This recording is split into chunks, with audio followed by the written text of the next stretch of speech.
Minum contohnya, kita ucapkan Bismillahirrahmanirrahim, terus kita ambil dengan tangan kanan dan kita bilang, ya Rasulullah, saya mengambil makan minuman ini dengan tangan kanan karena atas dasar kecintaan kami pada engkau. Maka ini akan berbeda. Ketika kita melakukan hal-hal ini berdasari dengan ilmu, insya Allah timbangan kita juga akan lebih berbobot insya Allah. Baik, untuk mengawali keberkahan, kita sama-sama mulai dengan kalimat Bismillahirrahmanirrahim. Baik, ini masih belum kokoh soft kita, silakan dipegang punggung saudaranya masing-masing. Yang tidak kebagian merapatkan, silakan.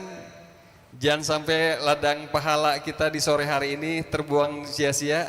Coba merapat mendekat ke punggung saudaranya masing-masing, diisi safnya.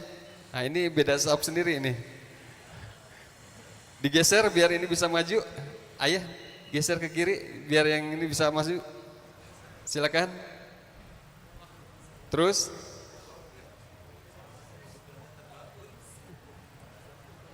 Ya ini kebanyakan diisi biar merata, biar seimbang. Nah yang ini kebanyakan dibagi dua ke sini, izin kakak ke sini isi, kasihan ini hanya berdua, romantis sekali ini. Baik, kita coba dengan puting beliung dulu, sapu. Ayo, putar ke arah kanan, karena katanya kalau ke kanan tuh memutar sirkulasi darah. Tapi kalau kebalikannya menutup, jadi jangan salah memutar. Ayo, puting beliung. Hujan batu. Ayo, hujan batu sampai bunyi, sampai bergoyang punggung saudara kita ya. Ayo, sampai keluar suara tuh. Ya terus lebih kencang lagi. Alhamdulillah, baik. Sekarang putar balik supaya saling merasakan. Ayo. Puting beliung, mana puting beliungnya? Wah. Biar angin-anginnya keluar, tapi jangan sekarang, nanti saja puting beliung. Ayo. Ya. Hujan batu, mana hujan batunya lagi? Tadi sampai bergetar, sekarang bisa bergetar juga enggak? Ke pundaknya, ke pinggangnya, pindah ke pinggang. Alhamdulillah, masya Allah, tabarakallah. Putar balik lagi. Alhamdulillah. Baik, terima kasih, ucapkan terima kasih buat saudara-saudaranya. Mudah-mudahan jadi amal jariah. Dan mudah-mudahan ini tercatat sebagai pahala kebaikan. Baik, alhamdulillah ayahanda kita, gurunda kita Ustadz Fahrudin sudah siap. Waktu dan tempat dipersilakan, tafadhol Boskur. Silakan Ustadz.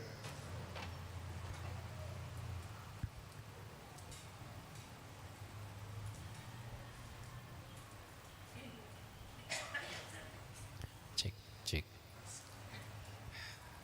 Bismillahirrahmanirrahim. Assalamualaikum warahmatullahi wabarakatuh. Alhamdulillahilladzi arsala rasulahu bil huda wa dinil haq liyudhhirahu 'alad dini kulli wa kafa billahi syahida. Asyhadu an la ilaha illallah wahdahu la syarikalah wa asyhadu anna sayyidana wa nabiyyana Muhammadan abduhu wa rasuluh la nabiyya ba'dah. Allahumma salli wa sallim ala sayyidina Muhammad wa ala alihi wa sahbihi ajma'in. Subhanaka la ilma lana illa ma 'allamtana innaka antal alimul hakim. Bapak Ibu jamaah yang mudah-mudahan senantiasa dimuliakan oleh Allah. Sebelum kita mulai, marilah kita sejenak mendoakan. Pertama adalah guru-guru kita, khususnya guru kita Agim yang selama ini menjadi jalan ilmu bagi kita semuanya. Mudah-mudahan beliau beserta keluarga senantiasa dilindungi oleh Allah, disehatkan lahir batinnya oleh Allah, dimudahkan segala urusannya, dan hari ini beliau masih berada di tanah suci melaksanakan ibadah umroh. Mudah-mudahan diberikan kemudahan-kemudahan oleh Allah Subhanahu wa taala dan ibadah umrohnya diterima oleh Allah. Yang kedua, kita doakan saudara-saudara kita yang menjadi wasilah masjid ini dibangun. Kan kita jarang mendoakan orang yang menjadi jalan kebaikan. Ini kita bisa nyaman, bisa itikaf di masjid karena saudara-saudara kita yang menjadi jalan terbangunnya rumah Allah ini, baik yang wakaf maupun yang membangunnya.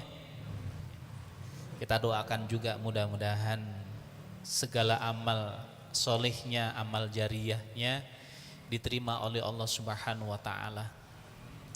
Kita doakan juga teman-teman kita, saudara-saudara kita yang menyiapkan hidangan,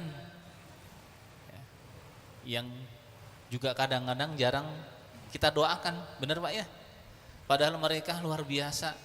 Nanti malam pas kita bangun nasinya sudah ada, nggak pernah berpikir ini jam berapa yang masak nasinya. Itu dari mulai sore sudah persiapan. Mereka itikafnya di dapur Pak, untuk menyiapkan hidangan kita semuanya. Nah, kita doakan juga apa yang mereka lakukan, menyiapkan kita hidangan untuk kita, baik untuk buka puasa maupun juga untuk sahur, ya menjadi amal soleh. Mereka pasti ingin itikaf seperti kita ya. Tetapi karena ada amanah yang harus dilaksanakan, mereka ada di dapur menyiapkan hidangan untuk kita. Dapat pahala tidak? Dapat, kan mandala ala khairin falahu mislu ajri fa'ilihi min ghairi ayyan kusahu. Barang siapa yang menunjukkan jalan, menjadi jalan orang lain berbuat kebaikan, maka baginya pahala seperti orang yang melakukan kebaikan tersebut tanpa mengurangi sedikit pun pahalanya. Banyak sekali orang yang terlibat ini ya. Nah, kita punya kewajiban untuk mendoakan sebagai bentuk syukur kita kepada Allah, terima kasih kepada mereka. Mudah-mudahan semua menjadi bekal untuk kembali menghadap Allah Subhanahu wa taala. Ala hadiniyah wa kullu niyatin shalihah. Al-Fatihah. A'udzu billahi minasyaitonir rajim. Bismillahirrahmanirrahim. Alhamdulillahi rabbil alamin. Arrahmanir rahim. Maliki yaumiddin. Iyyaka na'budu wa iyyaka nasta'in. Ihdinas siratal mustaqim. Siratal ladzina an'amta 'alaihim ghairil maghdubi 'alaihim waladdallin. Bapak Ibu yang baik, ketika baginda Rasulullah sallallahu alaihi wasallam hijrah ke Madinah, maka yang pertama kali dibangun apa? Yang dibangun apa? Masjid. Bukan masmol. Tapi masjid. Dari masjid itulah lahir para pengusaha hebat. Dari masjid itulah lahir para pemimpin hebat. Dari masjid itulah lahir para hafidh. Dari masjid itulah lahir para pendidik dan lain sebagainya. Dari masjid. Masjid yang pertama kali dibangun adalah masjid apa? Darut Tauhid? Bukan, Masjid Darut Tauhid. Yang pertama kali dibangun adalah Masjid Quba. Ketika baginda Rasul hijrah ke Madinah, yang pertama kali dibangun adalah Masjid Quba. Baru setelah Masjid Quba, Masjid Nabawi. Ya. Jadi ketika hijrah Masjid Quba dibangun, kemudian Masjid Nabawi. Dari masjid itulah segala kegiatan dilakukan. Kalau di kita kan masjid fungsinya sebagian besar untuk sholat, untuk ibadah saja. Padahal boleh. Yang tidak boleh apa? Jual beli. Misalkan, Pak, mau beli handphone nggak Pak? Nih saya mau lebaran nggak punya uang. Nggak boleh itu. Berapa harganya? 1 juta. Jangan mahal-mahal, 1 juta ya. 1 juta kurang 150.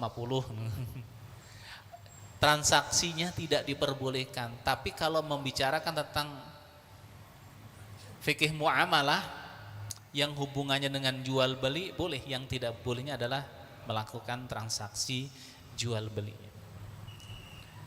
Nah, apa keutamaannya memakmurkan masjid? Rasulullah dalam hadisnya menyampaikan, sab'atun yudilluhumullahu fi dhillihi yauma la dhilla illa dhilluhu. Ada 7 golongan yang kelak akan mendapatkan naungan dari Allah pada hari yang tidak ada seorang pun yang mampu memberikan naungan kecuali hanyalah Allah. Satu di antara 7 adalah rajulun qalbuhu mu'allaqun bil masajid. Seseorang yang hatinya itu, kata orang Timur Tengah itu kumantil-antil. Bahasa apa itu? Bahasa Jawa. Jadi orang yang hatinya terpaut dengan masjid, cinta dengan masjid. Kalau di masjid kerannya bocor, sementara di rumah kita kerannya bagus, maka begitu lihat keran masjid bocor, bukan bocor karena dibuka ya, sudah ditutup tetap aja mengalir, itu namanya bocor gitu. Kerannya rusak lah, maka ingin sekali keran masjid itu segera diperbaiki. Seperti keran yang di rumah kita. Kan kalau keran di rumah kita bocor, rusak, apa yang kita lakukan? Segera diganti. Biasanya gantinya pakai yang bagus ataupun yang jelek. Yang bagus itu di rumah kita. Bagaimana kalau dengan rumah Allah? Jadi rajulun qalbuhu mu'allaqun bil masajid, cinta terhadap masjid. Pas masuk masjid ternyata di kamar mandinya ada yang meninggalkan jejak. Coba apa yang dilakukan? Ini orang kurang sopan. Masuk toilet masjid meninggalkan jejak, pergi saja. Harusnya apa? Alhamdulillah, jarang-jarang masuk toilet ada yang meninggalkan jejak, kan begitu. Oh, berarti ini ladang amal bagi saya untuk menghilangkan jejak dia, kan gitu. Memang dia kelihatannya pas masuk kamar mandi kelihatannya keringetnya keluar semuanya ya, segini karena sudah menahan dari ujung berung sampai ujung sini kan gitu. Ditahan sampai sini keluar, pas keluar dari kamar mandi sudah cerah. Tidak mau dibersihkan, itu kufur nikmat. Nah, bagusnya adalah kalau kita masuk kamar mandi kotor, keluar kamar mandi menjadi bersih. Ataupun ketika masuk kamar mandi bersih, keluar juga harus bersih. Kotor bersih, bersih, bersih. Yang jangan adalah mau masuk kamar mandi bersih, keluar jadi kotor. Nah, itu harusnya malu. Saya beberapa kali menemukan ketika pagi suka ngontrol, lihat. Yang pertama kali dicek itu toilet, satu-satu dibuka. Benar menemukan ya, menemukan ada yang meninggalkan jejak. Oh, mungkin dia tidak terasa tadi pas jongkok, ini yang keluar yang besar ataupun yang kecil, dikira yang kecil kan itu, padahal biasanya mengeluar yang kecil, yang gedenya ikut-ikutan kan itu. Nah, yang ikutan itu tidak dibersihkan. Akhirnya ada di situ. Nah, masjid. Kemudian yang kedua adalah kaitannya dengan i'tikaf. Ya. Rasulullah sallallahu alaihi wasallam menyampaikan akhbarana Rasulullah sallallahu alaihi wasallam an lailatul qadri qala hiya fi syahri ramadan fil asil awakhir lait 11 wa aw 23 aw 27 aw 29 awakhir laili min ramadana man qama imanan wa ihtisaban ghufira lahu ma taqaddama min dhanbihi wa ma ta'akhkhara min rawahu Ahmad. Keistimewaan, keutamaan orang yang memakmurkan masjid.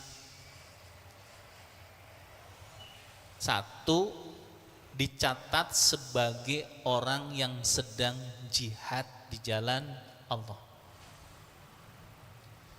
Dua, didoakan oleh para malaikat yang dipimpin oleh siapa? Malaikat Jibril. Dulu saya pernah tanya ke guru agama, Pak Guru, malaikat Jibril kan ditugaskan untuk menurunkan wahyu. Sekarang wahyu sudah selesai, wahyu Al-Quran, maksud bukan wahyu ini, maaf Pak Wahyu ya. Lalu apa tugas malaikat Jibril sekarang? Apakah pensiun? Ada pensiunan malaikat gitu ya. Ternyata dalam beberapa penjelasan hadis yang ada dalam kitab Riyadul Badi'ah, di sana disebutkan bahwa Allah Subhanahu wa taala mengutus malaikat Jibril untuk hadir di mana di tempat tersebut ada majelis ilmu, apalagi di masjid. Malaikat Jibril ini kalau kita bisa melihat makhluk gaib malaikat, maka di sini malaikat sedang zikir kepada Allah, sedang berdoa kepada Allah, mendoakan kita. Apa doanya? Allahumma ghfir lahum, Allahumma arhamhum.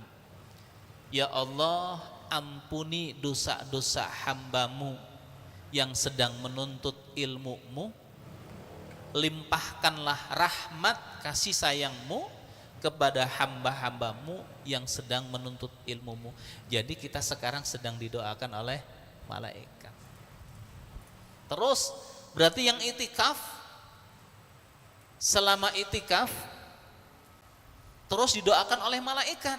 Tidak henti-hentinya malaikat mendoakan kita.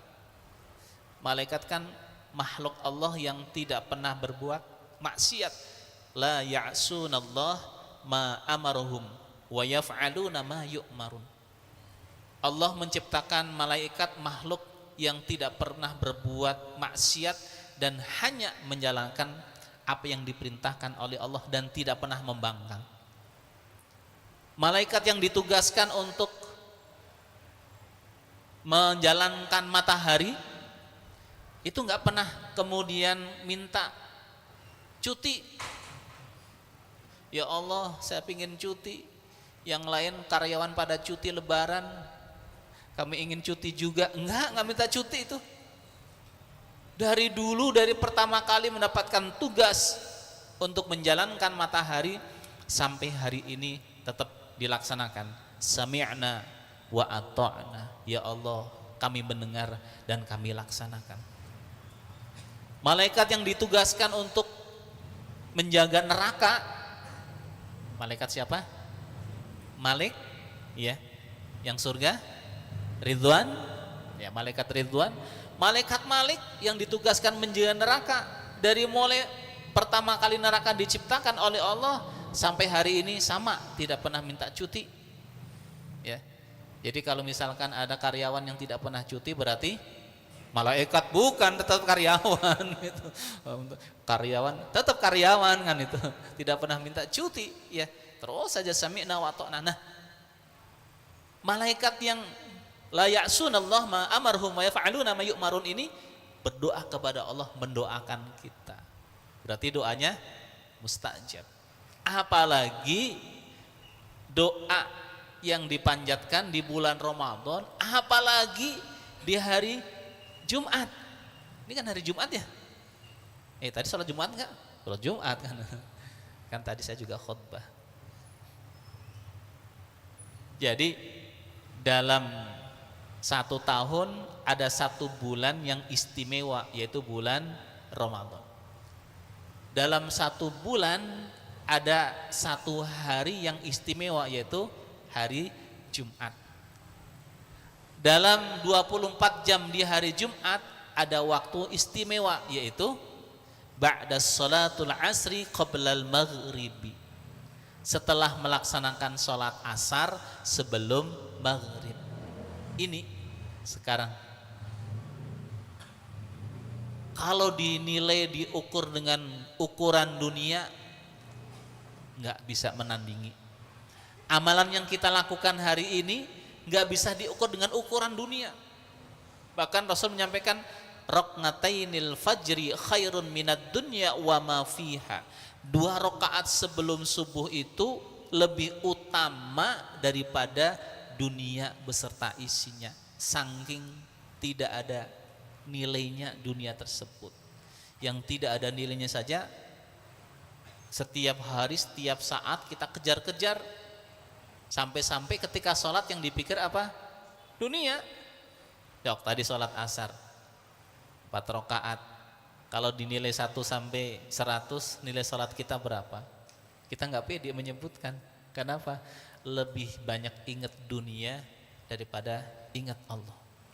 Bahkan baru sholat asar saja, maghrib masih lama, yang sudah dipikir adalah kira-kira takjil hari ini sama ya dengan yang kemarin. Sudah dipikir yang kemarin, tapi kemarin terlalu asin. Oh, berarti yang masak itu pingin nikah. Terus kan dihubung-hubungkan itu. Apa hubungannya? Sedang sholat, tadi sebelum sholat nggak kepikiran, tapi begitu Allahu Akbar langsung semuanya kepikiran. Nah, kembali tadi ya. Jadi Rasulullah sallallahu alaihi wasallam, ahbarana Rasulullah sallallahu alaihi wasallam an Lailatul Qadri, tentang Rasulullah menghabarkan kepada kami tentang Lailatul Qadri. Ya. Qala hiya fi syahri Ramadan. Rasul menyampaikan bahwa Lailatul Qadri itu terjadi di bulan Ramadan. Fil ashril awakhiri lailata ihda wa ishrina.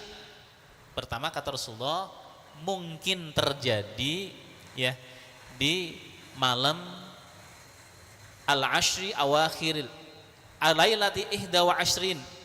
Ihda itu 1, wa ishrin itu 20, berarti 1 20 21. Kalau bahasa Arab kan begitu.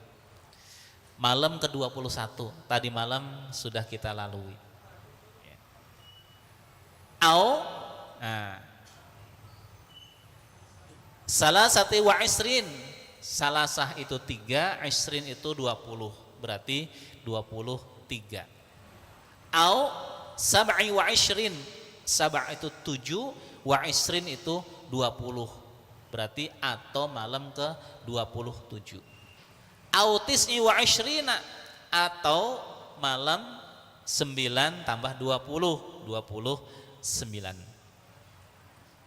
Ini kalau berbicara tentang hadis-hadis yang menjelaskan tentang malam Lailatul Qadar, malam itu Lailah, tapi kita lebih enak menyebutkan malam Lailatul Qadar. Berarti malam-malam Lailatul Qadar. Sudah malam-malam tambah Lailah lagi kan gitu.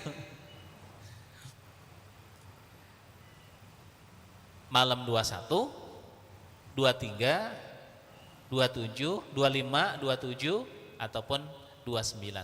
Itu menggunakan huruf au, bukan wa. Kalau au itu bisa jadi, bisa jadi, bisa jadi. Bisa jadi malam 21, bisa jadi malam 23, bisa jadi malam 25, bisa jadi malam 27, bisa jadi malam 29, karena menggunakan huruf au. Berbeda dengan wa. Kalau wa itu dan.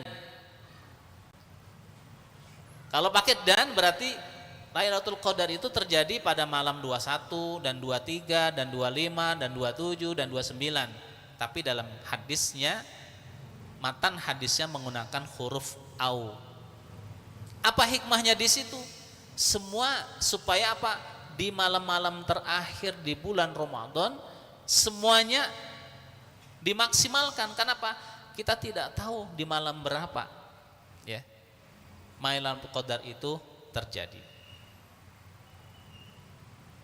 Nah, dilanjutkan mangqamaha imanan wahtisaban ghufira lahu ma taqaddama wa ma ta'akhkhar. Barang siapa yang mendirikan ibadah qiyam Ramadan, salat tarawih dan juga ibadah-ibadah yang lainnya yang dilandasi dengan imanan wahtisaban, dengan keimanan dan semata-mata mengharapkan ridha Allah, maka ghufira lahu ma taqaddama min danbihi ya. Ghufira min danbihi ma taqaddama kalau di redaksi hadis ini. Ada yang nanti hadisnya ghufira lahu ma taqaddama min danbihi wa ma ta'akhkhar, dan dosa yang lalu dan dosa yang di masa yang akan datang. Subhanallah. Kemudian ayat yang familiar yang sering dibaca adalah surat apa?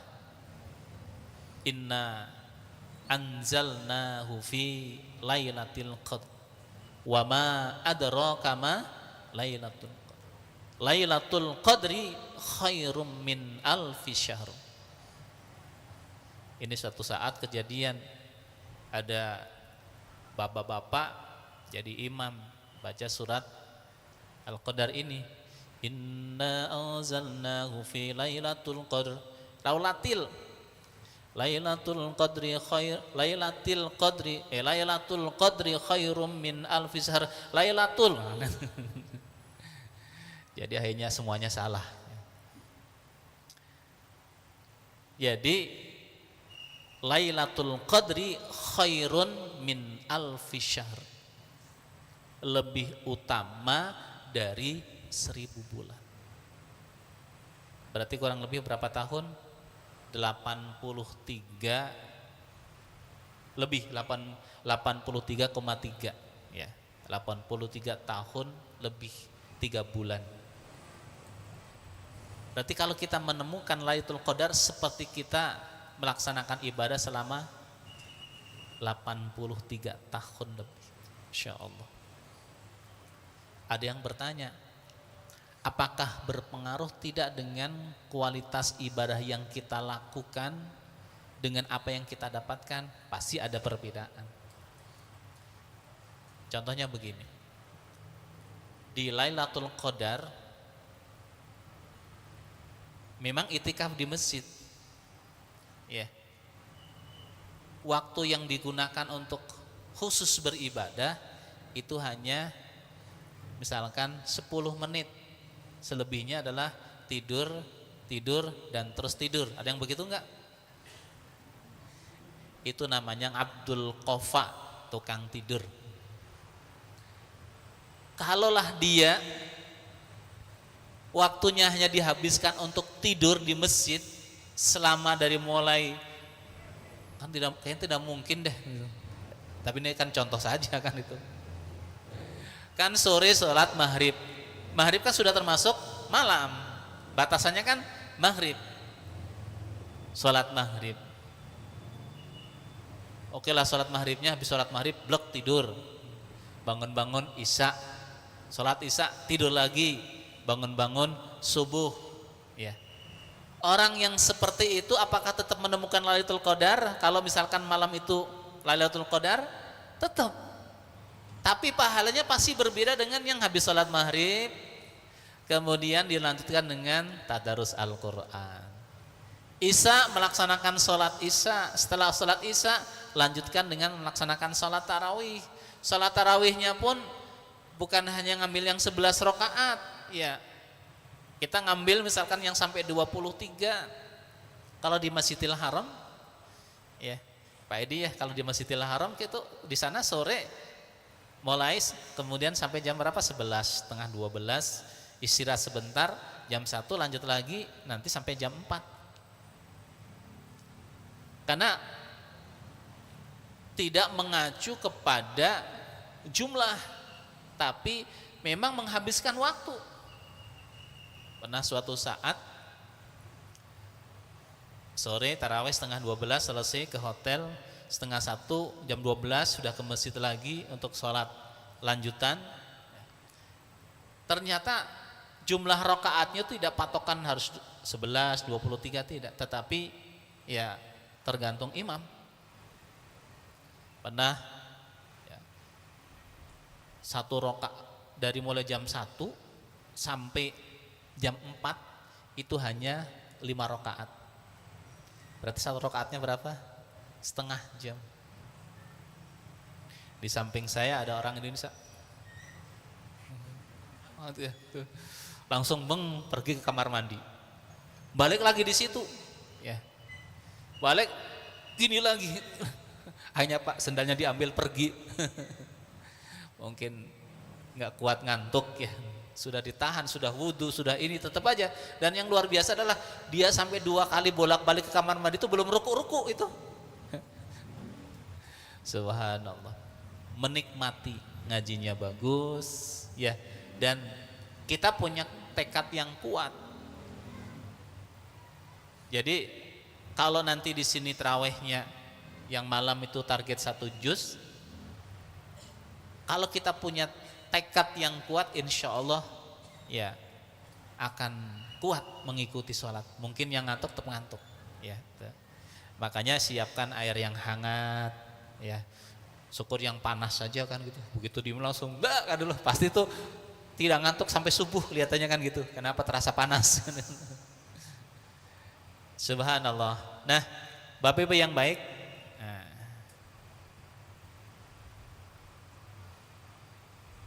kita masuk kepada i'tikaf.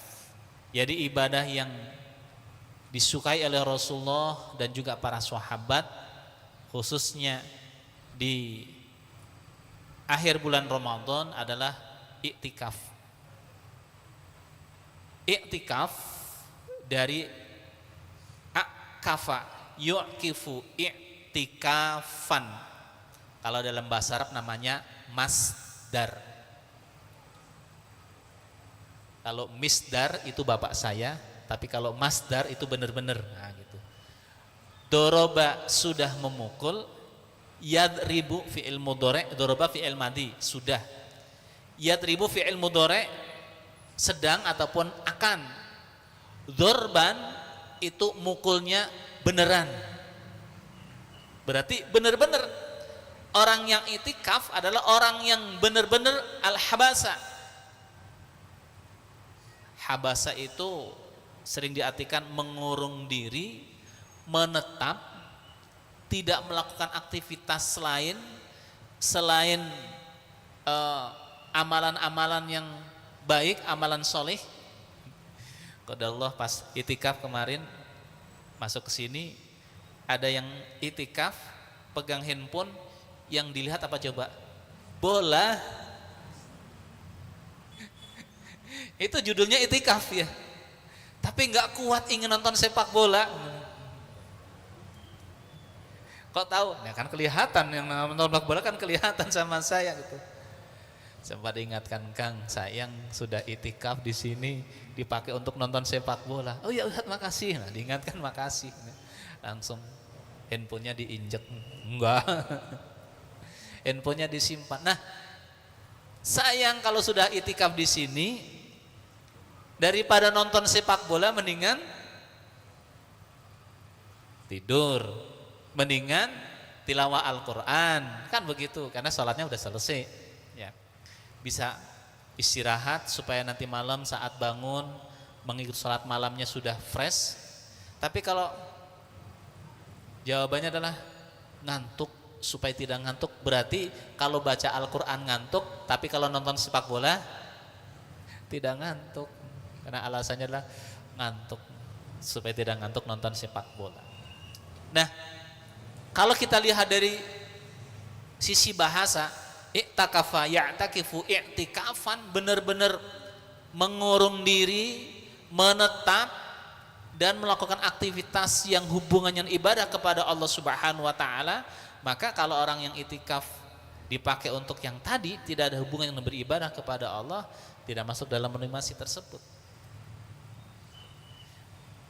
Menurut Said Sabiq, ini dalam fikih sunnah, secara bahasa adalah tempat dan mengikat diri kepadanya untuk beribadah kepada Allah Subhanahu wa taala. Jadi betul-betul Allah aja. Selama itikaf, kalau misalkan ngantuk boleh tidur, boleh.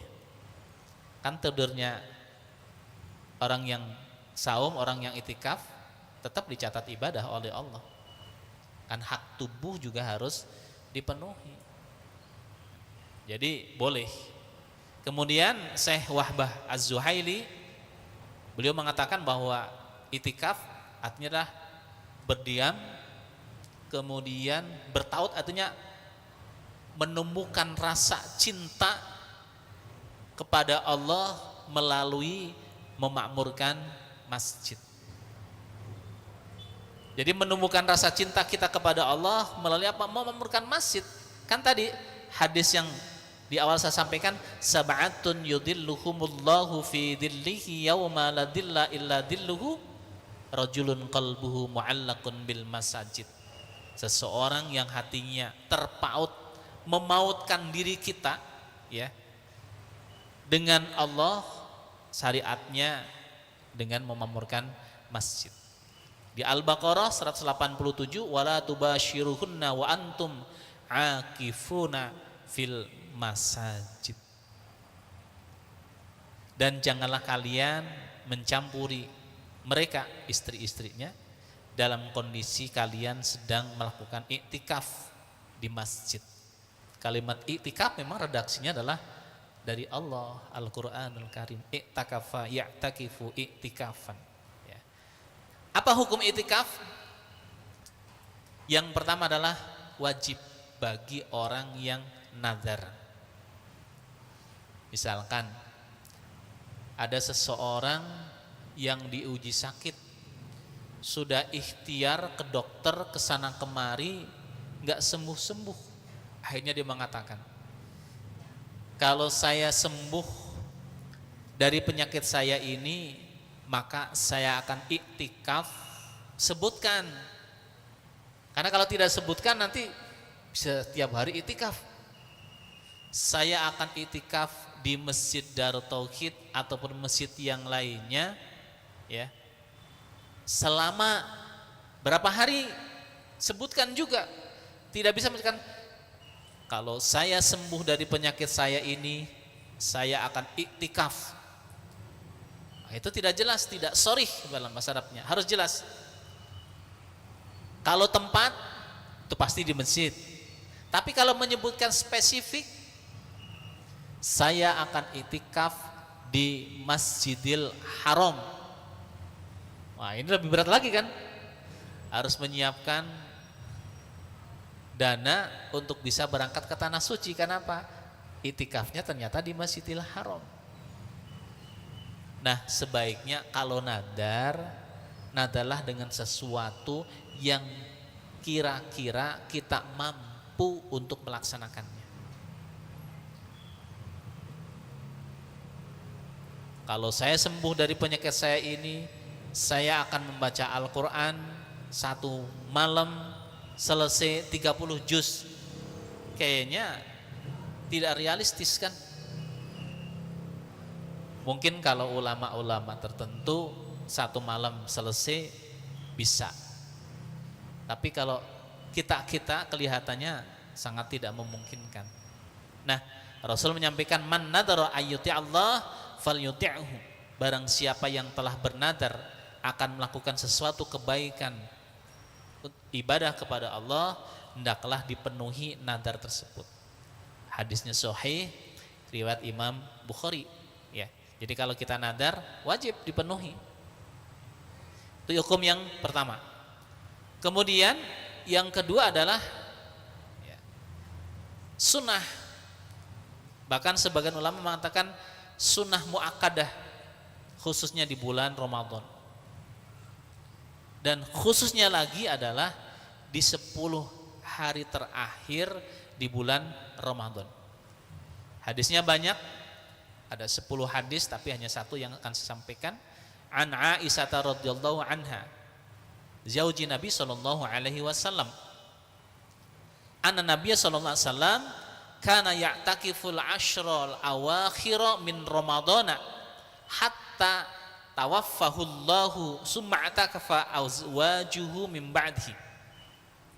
An Aisyah, dari Aisyah radhiyallahu anha, semoga Allah meridhoinya, zaujin Nabi sallallahu alaihi wasallam, Siti Aisyah adalah istri Rasulullah sallallahu alaihi wasallam, karena Aisyah itu banyak.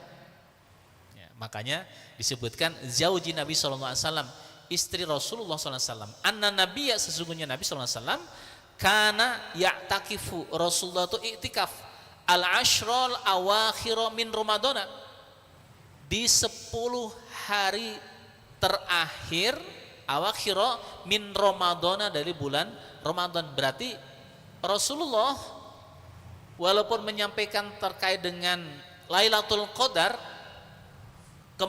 kemungkinannya itu terjadi di malam 21, 23, 25, 27, 29, tapi Rasulullah SAW melakukannya bukan di malam-malam ganjil saja, tapi ya'takiful ashrul awakhir min Ramadana, Rasulullah itikafnya di bulan Ramadan full di 10 hari terakhir. Hatta tawafahullah, sampai Rasulullah SAW dipanggil menghadap Allah ataupun Rasulullah meninggal dunia. Ketika Rasulullah meninggal dunia, summa takafa azwajuhu min ba'dihi, kemudian istri-istri Rasulullah pun melanjutkan apa yang selama ini dilakukan tatkala bersama dengan Rasulullah. Jadi Rasulullah ketika di Masjid Nabawi, ya, itikafnya bukan hanya Rasul saja, tapi istri-istri Rasulullah pun diajak untuk itikaf, dan ini menjadi landasan ibu-ibu, ya, akhwat di bulan Ramadan, khususnya di 10 hari terakhir juga dianjurkan, disunnahkan untuk melaksanakan iktikaf. Karena apa? Istri-istri Rasulullah juga demikian. Dulu ketika Rasulullah masih hidup, ya, istri-istri Rasulullah ikut iktikaf. Ketika Rasulullah sudah wafat, istri-istri Rasulullah pun juga melanjutkan untuk iktikaf. Jadi kalau yang pertama itu menjadi landasan ketika masih punya suami juga iktikaf, tentu saja seizin suaminya. Apalagi kalau suami juga diajak. Kan Rasulullah kan begitu. Rasulullah iktikaf, istrinya juga ikut iktikaf. Ketika Rasulullah wafat, istrinya tetap iktikaf. Berarti bagi yang tidak punya suami juga dianjurkan untuk iktikaf. Nah, hadis ini menjadi landasan. Summa takafa azwajuhu min ba'dihi, kemudian istri-istri Rasulullah SAW melanjutkan iktikaf yang selama ini dilakukan ketika Rasulullah masih hidup. Kemudian niat i'tikaf ini penting, niat, ya. Kenapa? Innamal a'malu binniyah. Sesungguhnya amal perbuatan itu tergantung kepada niat. Berarti saat i'tikaf kita harus niat. Kalau nanti misalkan ada yang keluar, ya, kemudian mungkin pakaiannya ada di cottage, nginap di cottage, ya, malam karena memang cuaca dingin itu tidak siap, ya, sehingga nginapnya di cottage misalkan saja. Maka tatkala keluar dari masjid, ya, off terlebih dahulu. Nanti datang lagi ke masjid, niat lagi, nawaitul i'tikafa sunnatan lillahi ta'ala. Sudah baca niat itu belum? Nah, kalau belum tinggal niat, nawaitul i'tikafa sunnatan lillahi ta'ala. Niat saya i'tikaf menjalankan sunnah Rasulullah sallallahu alaihi wasallam karena Allah ta'ala. Niat tadi, innamal a'malu binniyah. Sesungguhnya setiap amal perbuatan itu tergantung kepada niatnya, dan seseorang akan mendapatkan sesuai dengan yang diniatinya. Bahkan hadis yang lain menyebutkan niatul mukmin khairum min amalihi. Niatnya seorang mukmin itu lebih baik daripada amalannya. Yang dimaksud hadis ini adalah ada orang yang niat tanpa amal dan ada orang yang beramal tanpa niat. Kata Rasulullah, lebih baik orang yang niat tanpa amal daripada orang yang amal tanpa niat. Kebayang ya? Contoh, nanti bisa salah persepsi ya. Bapak, Ibu, teman-teman menjelang tidur baca doa. Doa mau tidur. Ya. Tapi jangan dibaca sekarang ya. Kalau dibaca sekarang bahaya nanti. Baca doa mau tidur. Kemudian minta kepada Allah, ya Allah, bangunkan saya jam 3. Saya ingin melaksanakan sholat tahajud. Ikhtiar kita lakukan. Handphone sudah disiapkan, alarmnya bunyi jam 3. Dan bukan hanya satu handphone, handphone yang ada di rumah tersebut semuanya kompak, jam 3 dibunyikan. Ternyata tidak dicek, baterainya secara berjamaah lobet. Waduh, ini kan yang namanya cerita kan terserah saya kan gitu. Baterainya lobet, hanya Pak saat jam 3 nggak ada satupun handphone yang bunyi, kenapa? Baterainya habis kan itu. Bangun-bangun, Allahu Akbar, Allahu Akbar, adzan subuh. Bagaimana dengan niat kita untuk melaksanakan sholat tahajud? Allah sudah memberikan pahala, ya, walaupun kita belum melaksanakan sholat tahajud. Itu yang dimaksud dengan hadis niatul mu'min khairun min amalihi. Berbeda dengan orang yang hanya niat saja tapi tidak menjalankan. Niat tapi tidak menjalankan, ataupun menjalankan tapi tidak niat. Jadi niat yang dicatat sebagai amal soleh walaupun belum kita mengerjakan adalah itu masuk dalam kategori azam. Ada azam, ada niat. Contoh, kalau kita ditanya, Pak, kapan berangkat haji? Kapan berangkat umroh? Ditanya, sih kalau niat sih sudah ada, tapi tinggal melaksanakan. Berarti itu belum termasuk kategori niat. Karena niat itu apa definisinya? Qasdu say'in muqtaronan bifi'lihi. Itulah niat. Menyengaja melakukan sesuatu bersamaan dengan melakukan sesuatu tersebut. Niatnya sholat kapan? Saat memulai sholat. Tidak bisa sekarang sambil duduk niat sholat maghrib, kan masih lama maghribnya, tidak bisa. Sama niat haji itu kapan? Saat mau berangkat ya ke Arafah, saat mau berangkat ke Mina ya. Kalau tanggal 8 ataupun tarwiyah, kita ngambil tarwiyah berarti ke Mina terlebih dahulu, berarti sebelum berangkat ke Mina, keluar dari hotel, ketika kendaraan bergerak berangkat ke Mina, baru niat hajinya di situ. Qasdu syai'in muqtaronan bifi'lihi, menyengaja melakukan sesuatu bersamaan dengan melakukan sesuatu tersebut. Itulah niat. Nah, yang kita lakukan selama ini namanya azam. Tadi yang niat ingin melaksanakan sholat tahajud jam 3 dengan ikhtiar sudah dilakukan, alarm sudah disiapkan, itu namanya azam. Fa idza azamta fatawakkal 'alallah. Kalau kita sudah punya tekad yang kuat, yang bulat, maka serahkan kepada Allah Subhanahu wa taala, fatawakkal 'alallah. Itu namanya azam. Nah, orang yang azam ini walaupun belum beramal sudah dapat pahala. Tapi kalau tidak ada azam, ya tidak dapat. Misalkan mau tidur hanya saya pingin tahajud nanti malam, tapi nggak ada ikhtiar yang dilakukan. Misalkan handphone alarmnya tidak disiapkan, tidak pesan kepada keluarganya tolong ya nanti jam 3 saya dibangunkan, nggak ada. Berarti nggak dapat. Kenapa? Tidak melalui proses yang namanya azam.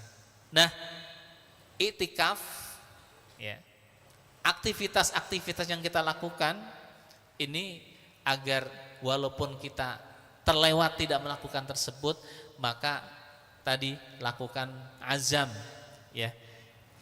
Mungkin bahasa yang paling familiar sebenarnya kata niat kan tuh. Padahal beda antara niat dengan azam. Kalau azam itu kan satu tekad yang kuat untuk melakukan sesuatu, itu namanya azam. Tapi kalau niat adalah tadi melakukan, ya, sesuatu untuk berniat dalam melakukan sesuatu tersebut. Makanya niat. Iktikaf, ya. Keutamaan iktikaf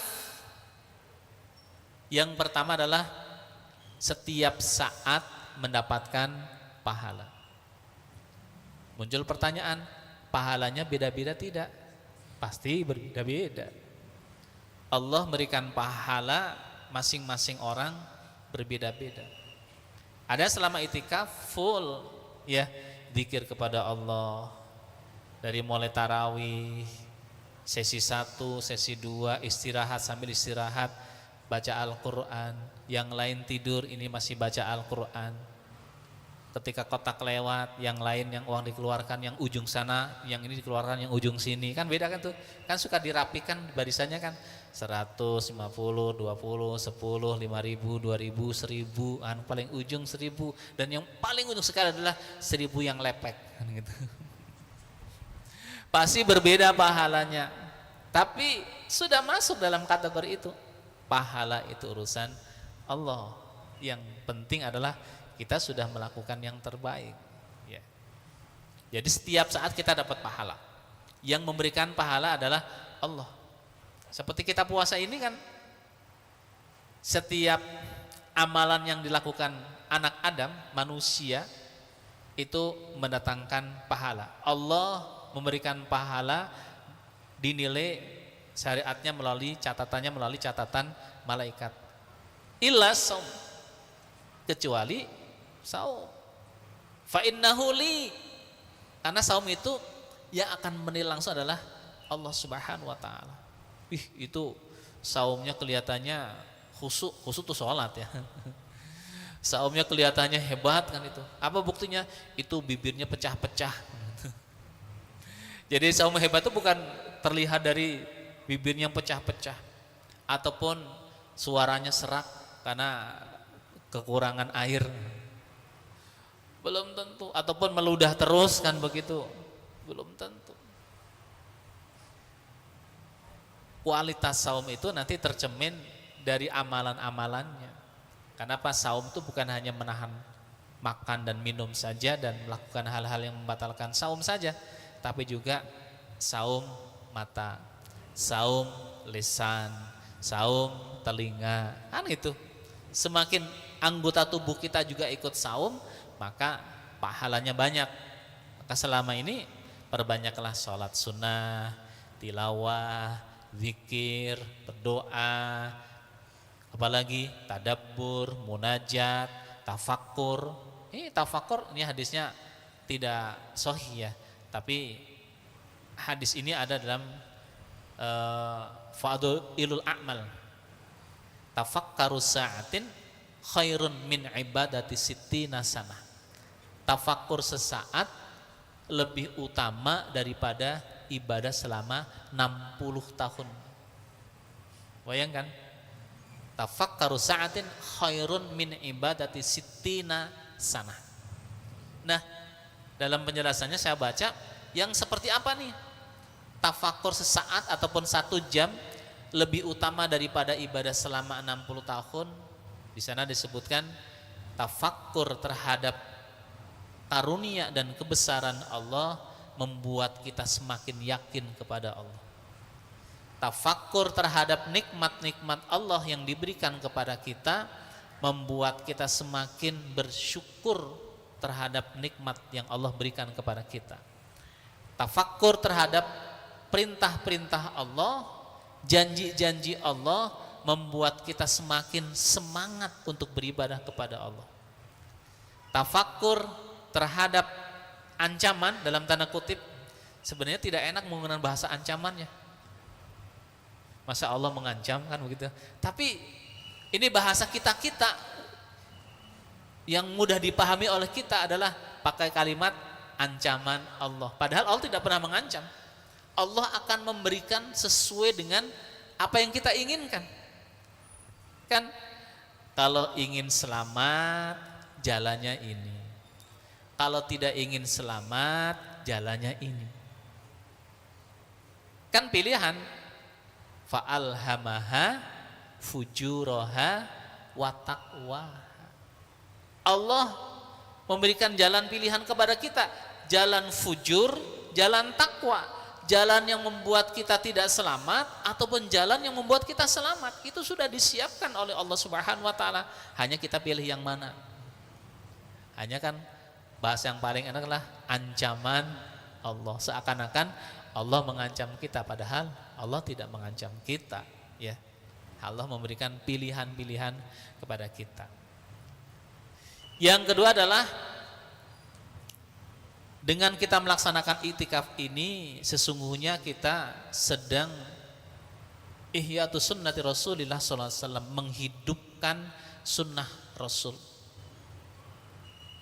Jadi iktikaf ini menghidupkan sunnah Rasul, karena Rasulullah sallallahu alaihi wasallam ketika Allah Subhanahu wa taala menurunkan Al-Qur'an, jadi Al-Quran diturunkan dari Lauhul Mahfud bisama'id dunya di bulan Ramadan. Itu yang disebut syahrul Ramadan alladzi unzila fihi al-Qur'an hudal linnasi wa bayyinatin minal huda wal furqan.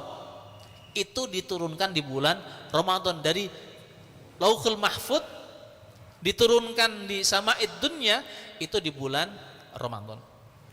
Nah, di bulan Ramadan diturunkan, kemudian diturunkan ayat-ayat Al-Quran secara bertahap. Surat yang pertama kali turun adalah surat Al-Alaq, ayat 1 sampai berapa? Iqra bismi rabbikal ladzi khalaq, khalaqal insana min 'alaq, Iqra wa rabbukal akram alladzi 'allama bil qalam, 'allamal insana ma lam ya'lam. 1 sampai 5. Itu ayat yang pertama kali diturunkan. Perintah saum Ramadan ya, diturunkan kapan? Tahun kedua bulan Hijriah. Jadi 2 tahun ketika Rasulullah hijrah ke Madinah, baru perintah saum Ramadan diturunkan oleh Allah. Di bulan apa? Di bulan Sya'ban. Jadi kita bedakannya antara ayat yang turun perintah untuk melaksanakan saum dan ayat ataupun Al-Quran diturunkan oleh Allah Subhanahu wa taala dari Lauhul Mahfud ke sama'id dunya itu di bulan Ramadan. Landasan ayatnya tadi syahrul Ramadan alladzi unzila fil Qur'an wa bayyinatin minal hudal furqan, ya. Kemudian ayat perintah saumnya diturunkan sebelum bulan Ramadan, di bulan Sya'ban tahun kedua Hijriyah. Jadi Rasulullah hijrah ke Madinah, tahun keduanya baru ayat tersebut diturunkan. Sebelumnya saumnya apa? Ayyamil bid, saum Asyura. Ya. Sebelum turun perintah salat, salatnya apa? Tahajud. Makanya kan ketika Allah Subhanahu wa taala sudah menurunkan ayat perintah sholat 5 waktu, Rasulullah dan para sahabatnya masih tidak pernah meninggalkan. Karena apa? Dianggap itu sebagai kewajiban. Maka turunlah ayat wa minal laili fatahajjat bihi nafilatal lak asa ayyab'asaka rabbuka maqamam mahmuda. Wa minal fatahajjat bihi nafilatal lak. Nafilah sunnah yang dulunya wajib menjadi sunnah, dan sunnahnya masuk dalam kategori sunnah muakkadah. Jadi itikaf kenapa? Kita mengikuti sunnah-sunnah Rasulullah SAW. Yang ketiga adalah kita berharap untuk menemukan Lailatul Qadar yang tadi di awal sudah kita bahas, ya.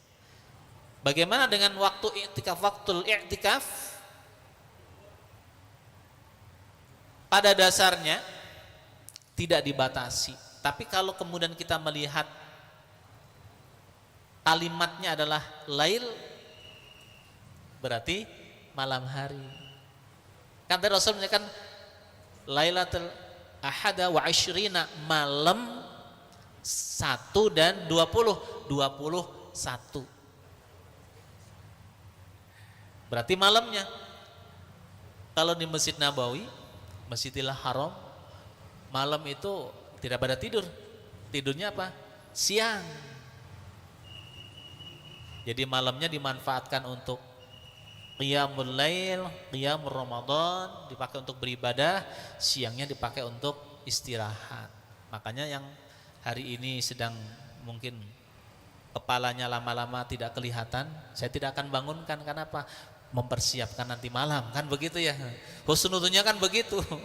Yang ngantuk, oh enggak, silahkan. Kan ada itu, kepalanya gini lama-lama yang kelihatan punggungnya saja, karena kepalanya sudah sejajar dengan tempat duduknya masing-masing. Jadi kalau kita melihat kalimat lail, berarti sunnahnya iktikaf itu di malam hari. Maka boleh tidak setelah sholat subuh ke kantor kerja, nanti menjelang maghrib datang sini, apakah termasuk iktikaf? Iya. Pahalanya sama enggak? Ya pasti berbeda dengan yang 24 jam di sini dengan yang di sininya hanya malamnya saja. Kalau siangnya banyak yang bisa kita lakukan, kita dapat sharing ilmu seperti ini, dapat pahala, kan begitu.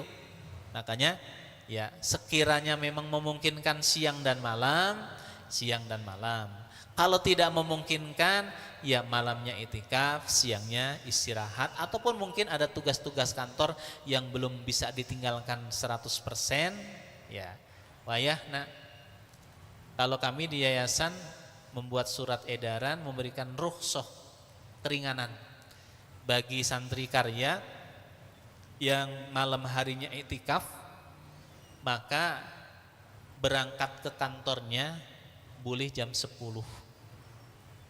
Kan biasanya kan jam 7:30 harus sudah hadir di kantor, tapi selama Ramadan khususnya di 10 hari terakhir kami mengeluarkan surat edaran, silakan boleh ya. Bahkan pingin segera-segera diliburkan supaya apa?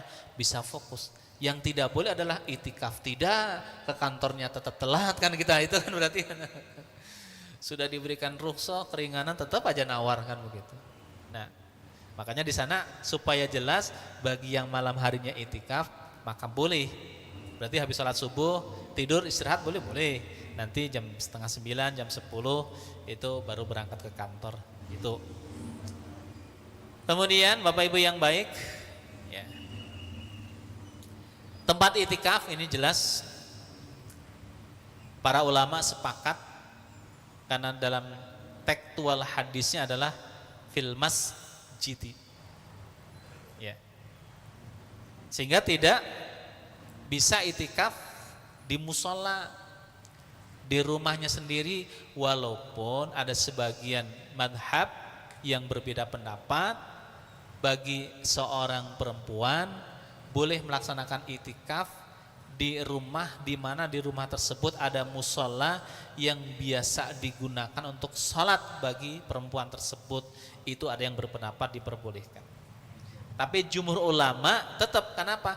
Karena contohnya adalah Rasulullah dan istri-istri Rasulullah. Istri Rasulullah Siti Aisyah itikafnya di mana? Di masjid. Ikut itikaf di masjid. Kan tadi summa takafa ba'dahu. Jadi setelah Rasulullah wafat, istri-istri Rasulullah tetap melaksanakan itikaf di masjid.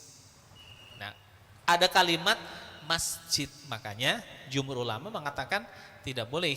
Tapi ada yang ijtihad, ya, dengan berijtihad karena ada hadis-hadis yang menjelaskan tentang sholat sunnah bagi perempuan lebih utamanya di rumahnya, fi buyutiha. Itu kan ada asbabul wurudnya, ada sebab-sebab turunnya hadis tersebut. Kan di zaman dahulu ketika jumlah umat Islam masih sangat terbatas, ya, akhwat yang harus sangat dilindungi. Kalau ke masjid ada potensi ya hal-hal yang negatif, menimbulkan fitnah, maka Rasul menyampaikan fi buyutiha, lebih utama di rumahnya. Landasan itulah yang kemudian dijadikan sebagai landasan juga bagi perempuan, ya boleh itikaf di rumahnya. Nah, alasannya apa tadi? Keamanan, menimbulkan fitnah. Jangan sampai, mohon maaf, jalan-jalan ke mall, kemana-mana diperbolehkan, giliran ke masjid, kan begitu ya? Itu berarti tidak konsekuensi, ya, tidak konsisten dengan pendapatnya. Giliran sholat pakai dasar hadis yang tadi alasannya kan keamanan, fitnah. Tapi giliran jalan-jalan ke mall pakai landasan ya emansipasi wanita, kan gitu. Jadi di masjid. Ini pendapat-pendapat Mat Malikiyah ya juga berpendapat di masjid. Bahkan masjidnya pun masjid yang digunakan untuk melaksanakan sholat Jumat. Kalau di kita kan ada masjid, ada musola. Kenapa di konteks hadisnya disebutkan masjid yang digunakan untuk melaksanakan sholat Jumat? Karena di sana pun walaupun cukup untuk sholat berjamaah 10 orang, kalau di Arab namanya apa? Masjid.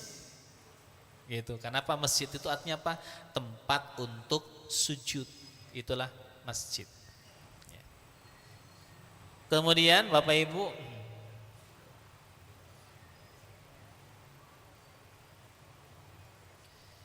ada hadis juga yang disampaikan oleh Rasulullah SAW, ma khair Rasulullah SAW baina amrayni qattun illa akhadha aisarohuma ma lam yakun isman fa in kana isman kana ab'adan nasa minhu. Tidaklah Rasulullah SAW dihadapkan pada dua pilihan, melainkan beliau akan memilih paling ringan di antara keduanya selama itu tidak berdosa. Jika itu berdosa, maka beliau adalah manusia yang paling menjauhi perbuatan yang mengundang dosa. Artinya apa? Kalaulah ada orang perempuan akhwat iktikaf, tapi di sana ada potensi fitnah, maka lebih baik tidak iktikaf daripada iktikaf. Yang dimaksud itu, saya yakin kalau yang di Darut Tauhid insya Allah aman dan terkendali, kan begitu ya. Pintu masuknya berbeda, kemudian semuanya beda. Walaupun pernah terjadian ada laki-laki pakai mukna, ini bener di sini. Ya, tapi tenang ya, sekarang sudah tidak ada. Itu zaman Covid. Karena zaman Covid kan memang serba, kalau tidak pakai niqab, pakai cadar, pakai masker. Walaupun ada ininya ya jenggotnya, karena pakai masker kan jenggotnya nggak kelihatan. Jadi melakukan penyusupan ini udah lama, waktu pandemi kemarin ya. Ujungnya apa? Ya beliau yang diincar bukan akhwat, tapi yang diincar adalah kotak infak, dan ketangkap. Ketika ketangkap ternyata ada akhwat yang ada kumisnya. Nah, kembali pada hadis tadi ini, kalau memang tidak ada madorotnya, maka di masjid. Kalau memang ada madorotnya, baru kembali kepada hadis awal. Kenapa? Asbabul wurudul hadis. Kenapa Rasulullah menyampaikan seutama-utamanya ibadah sunnah bagi perempuan adalah fi buyutiha, di rumahnya. Kenapa? Ada fitnah, ada madorot di sini. Maka Rasul makan fa in kana isman kan abadan nas. Kalau itu ada dosa di situ, ada fitnah di situ, maka abadan nas, manusia diperintahkan untuk menjadi. Tapi kalau tidak, malam yakun isman, kalau tidak ada dosa, tidak ada fitnah, tidak ada madorot, maka tetap lebih baik melaksanakan itikafnya di masjid. Syarat dan rukun iktikaf Islam saya kira sudah pasti: berakal dan mumayyiz. Pernah mendengar istilah mumayyiz? Kan selama ini kan akal, balik, ada mukallaf, ada mumayyiz. Mumayyiz itu bisa membedakan antara yang baik dan yang tidak baik. Mumayyiz itu bertingkat. Kalau jual beli, mumayyiznya tergantung barang yang dijual belinya. Misalkan anak-anak sebesar ini bawa uang 100 juta, mau beli motor, itu tidak mumayyiz. Tapi kalau sebesar ini bawa uang 10.000 ke warung beli makanan, itu mumayyiz. Itu. Makanya fleksibel mumayyiz itu. Kenapa? Bisa membedakan antara yang baik dengan yang buruk, bisa membedakan barang yang dibelinya itu sesuai dengan yang diinginkan ataupun tidak. Beli permen dikasih kerupuk berarti tidak mumayyiz itu. Masa beli permen dikasih kerupuk itu mau saja, berarti tidak mumayyiz. Kenapa? Belum bisa membedakan mana permen, mana kerupuk. Ya. Kalau mukallaf itu balik dan berakal. Kenapa? Memang balik, ada orang sudah balik, usianya misalkan sudah 20 tahun, tapi majnun, gila, maka tidak berakal. Tidak ketetapan hukum. Jadi misalkan gimana caranya supaya terbebas dari sholat? Ya gampang tadi caranya. Jadilah orang majnun. Nah, kan itu. Kalau jadi orang majnun, maka terbebas dari ketetapan hukum. Nggak wajib sholat, nggak wajib puasa, ya, nggak wajib bayar zakat. Pokoknya nggak wajib semuanya. Ada yang mau begitu? Kalau saya nggak mau, kan gitu. Itu mumayyiz, ya. Kemudian yang ketiga adalah bertempat di masjid. Tadi sudah kita bahas landasan-landasannya. Ada yang memperbolehkan di musola untuk khusus untuk perempuan, dan bagi laki-laki nggak ada. Ini untuk perempuan yang tadi ya, yang kalau ada madorotnya tidak boleh. Kalau laki-laki ya hadapi, kan itu madorotnya apa? Hadapi, kan begitu. Tidak ada pilihannya. Ya. Kalau laki-laki itikafnya di rumahnya namanya laki-laki solihah, nah, gitu. Pakai kerudung, pakai mukena. Suci dari hadas besar dan juga hadas kecil, ya. Kalau hadas kecil itu sunnah. Kalau hadas besar itu wajib harus suci. Jadi misalkan pas sedang itikaf batal, belum langsung wudu, boleh tidak? Boleh. Tapi sunnahnya segera mungkin untuk wudu. Kenapa? Orang yang melakukan sesuatu dengan dalam keadaan berwudu suci itu lebih utama daripada orang yang melakukan sesuatu dalam keadaan tidak berwudu. Kita nih ngaji seperti ini, sunnahnya dalam keadaan berwudu. Saya menyampaikan ini, saya berwudu insya Allah. Kalau mengajar selalu dalam keadaan berwudu. Kenapa? Supaya ilmu yang disampaikan berkah. Kalau kita dalam keadaan wudu. Yang terakhir, bagi seorang akhwat, ya, itu harus ada izin dari suami, ya. Kalau tidak punya suami, tidak harus minta izin ke suami tetangga, ya. Jadi nggak usah minta izin ke suami tetangga. Pak, saya mau itikaf, mangga, kan gitu. Tidak harus, ya. Jadi kalau punya suami harus izin ke suami. Syukur kalau diajak ke masjid bersama-sama itikaf di masjid. Wallahu a'lam bishawab. Yang membatalkan itikaf tadi, satu adalah hadas besar, harus mandi, berarti harus segera turun dan mandi, ya. Yang kedua adalah meninggalkan masjid, keluar dari masjid, berarti itikafnya selesai, ya.